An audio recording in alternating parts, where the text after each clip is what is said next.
was the first channel in Syracuse. They went on the air in December of 1948. It started out as Channel 8, and it was Channel 8 till the early 1960s when Channel 9 signed on. When they came on board, they moved us from 8 to 5. The whole idea of TV was brand new. You know, in 1948, I don't know how many houses had TV. It was uncharted territory. We were at the fair that first year. We had a location truck that first year. So we did really invent doing live from the fair back in the 40s, back in the late 40s. I was thinking on the way over about how much local programming there was. Because there was some network programming, but there were an awful lot of hours to fill. So local programming took up an awful lot of time. There were so many local shows, like 10 O'Clock Scholar, 1 O'Clock Scholar, Magic Toy Shop. Kay Larson had her show, her ladies show. All the programming was live. Very little of it was recorded. The big thing that Channel 5 was known for, and it was Channel 8 when it first started, was the Magic Toy Shop. This toy shop was the queen.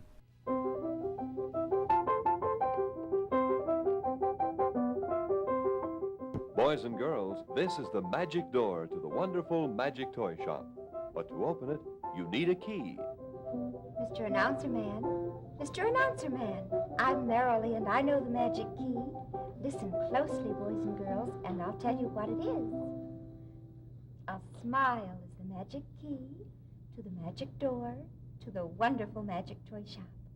All you do is put your thumbs at the corners of your mouth, like this, and you turn them up into a smile, you see? Now you try. It lasted the longest, A smile. and it was groundbreaking, nationally groundbreaking, and I think its run was only exceeded by Captain Kangaroo. It was the model for so many other, so much of the other children's programming. Ladies and gentlemen, and puppy dogs too. We do hope that In the sense of programming other than cartoons. A lot of its philosophy you can find in Sesame Street and Mr. Rogers' Neighborhood. Hello, boys and girls. I'm very glad to see you. This is a photograph album, and in here And so those shows all owe a debt to Toy Shop. It was new. Nobody knew what they were doing, so they made it up as they went along. I've heard Sock Sampson, who was Eddie Flumnum on the Magic Toy Shop, and Gene Doherty talking about how they weren't sure how things would work, so they just tried it. And if it worked, it went great, and if it didn't work, well, we won't try that again. Because there were no precedents. They had to make it up as they were going along. and we hope that they'll help you remember to be good citizens, because you're never too young for that. Gene Doherty, again, who was a pioneer in the industry, wrote and produced every episode. And she also starred in a great many of them. I remember watching this show growing up when I was a child. Groundbreaker, unbelievably productive, a wonderful person who was passionate about children and about her community. Oh, what fun, me and you, walking through the zoo. We excerpted a piece from the last episode to close the 6 o'clock news, and it was really tear-jerking for all of us who had grown up with it.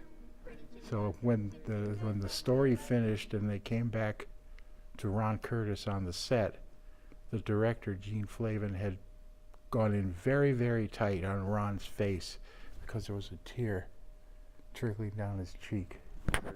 You know, and that's the way to go out. You know, there isn't anybody in this area who wasn't affected by Toy Shop in some way, of a certain age. Because a smile is the magic key to the magic door to the wonderful Magic Toy Shop. So wear a smile.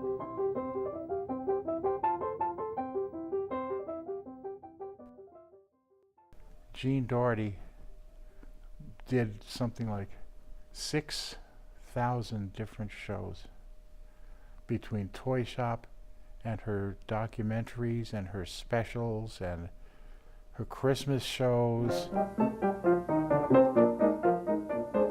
Haul out the holly, put up the tree before my spirit flows again.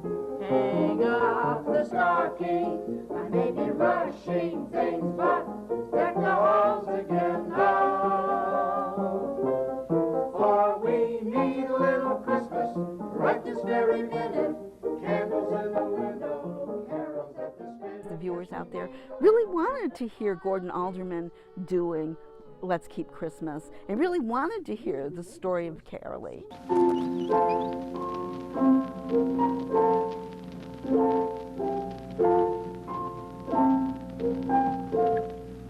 On Christmas trees all over the world, you'll find an angel.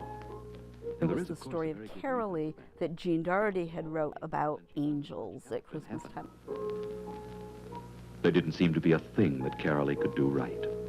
If she'd been sent to dust the When you clock, stop to think, you know, how much technology we didn't have and how much technology she, being Jean, did not have to create this story of Carolee. It wasn't exactly animation, but she told this story with these toys. and it's said that no matter how loud the orchestra played that night, How creative she had to be without all of this whiz-bang bells and whistles that we have today, making things, you know, even on your cell phone. It's astounding. and nobody sang more clearly than Carolee. It became part of their holiday. And so it was important to keep that tradition going.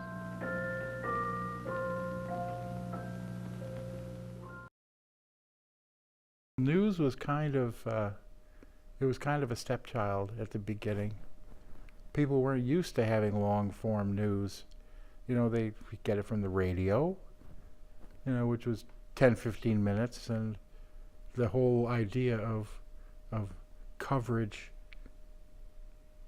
more immediate coverage and more personalized coverage, grew at the networks, and that worked its way down to local TV as well.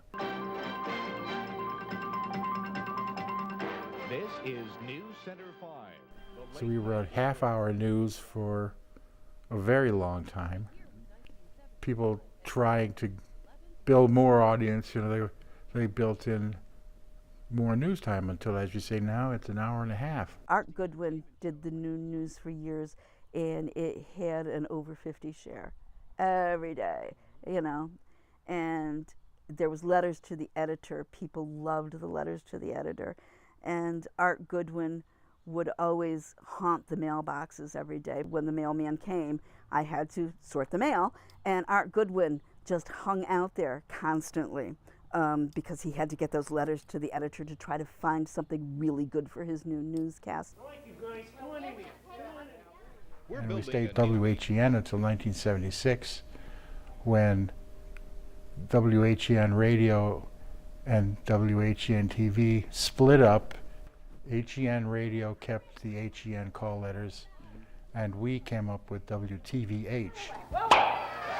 We're proud to announce that we've built a new name for ourselves, Plus WTV. TV in there and the H from the old name. We had a big promo campaign to acquaint people with the fact that the name was changing.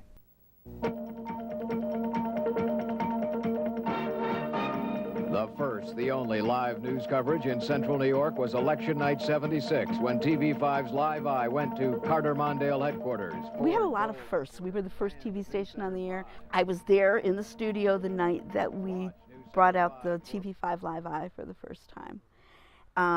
Live shots from election headquarters was just not something that was done. Now for a first for election night reporting in upstate New York. Live. The first Live Eye, it was amazing. You know, we did live shots all night, and the next day was when you realized what you had done. Because I was down at the courthouse and just listening to all the lawyers say, "Did you see what they did on Channel 5 last night?" We had a period, it was probably close to a year, when we were the only folks in town with that live capability, and we just ran wild with it. You know. Bringing the world into your home. David started at TV5 as a semi-official unpaid intern on his school vacations. He was like 13 or 14 when he came in and started hanging around the station. And he would do everything. I'm David Muir. We will have that story in just a moment, but first a break. The reporters had it great. They didn't have to make any beat calls. They didn't have to do much of anything. He would run for coffee. He would do anything because he had sent Ron Curtis a letter asking Ron for his advice on how to get into television news. He was absolutely destined for television news, and so the relationship grew up with David. There was a board in the newsroom, you know, that we put him every time he'd come in. We'd put him up against it and mark off how he'd grown, like people do with their kids. The Muir Growth Board. Clearing up due to some high pressure moving in from the Great Lakes. And Dear Al Roker. Al started out at 5 when he was a sophomore at Oswego. And he got the weekend weather gig. And he would climb into his ratty old car and drive in from Oswego to do the 6 o'clock show on 6 o'clock weather, then drive back to Oswego because that's where he got fed, and then back to the city to do the 11 o'clock show. You knew, though, when you were working with Al, he ain't going to be here long. He had the personality, he had the presence. It was like David, it was like Mike Chirico. From News Center 5, this is Sports Plus. Good evening. Football bragging rights in New York City. Michael was, again, just so smooth, so polished beyond his years. I was behind the sports camera for Mike Tirico's first broadcast, and you know, in retrospect, it was. I'm thrilled that I could sit here and say that, and we knew early on that the guy had a lot of talent. And now, letter reading time in our program. Letters. Ron Curtis. Ron Curtis is the ultimate definition of a gentleman. Absolutely a true gentleman. I can't say a word against him. I don't think anybody can, really. He had the serious attitude, the serious persona, and he was a serious guy. I think the main thing about Ron is he was probably the most respected person in broadcast in Central New York. And now for all of us at News Center 5, I'm Ron Curtis. Good evening. Every time he got out of a newscast, he would stop and look into the control room and thank the director and the technicians for all their hard work. Even if everything had gone wrong in the newscast, Ron always thanked them for what they did. He was a very comforting presence. He gave the respect to you that he expected you to give to him. He was a local boy. He grew up, his family, all local, and people appreciate hearing something from a local person.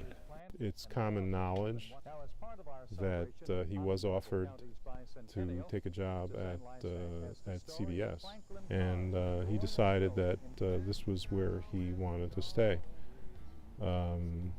which is one of the best things that ever happened to Central New York.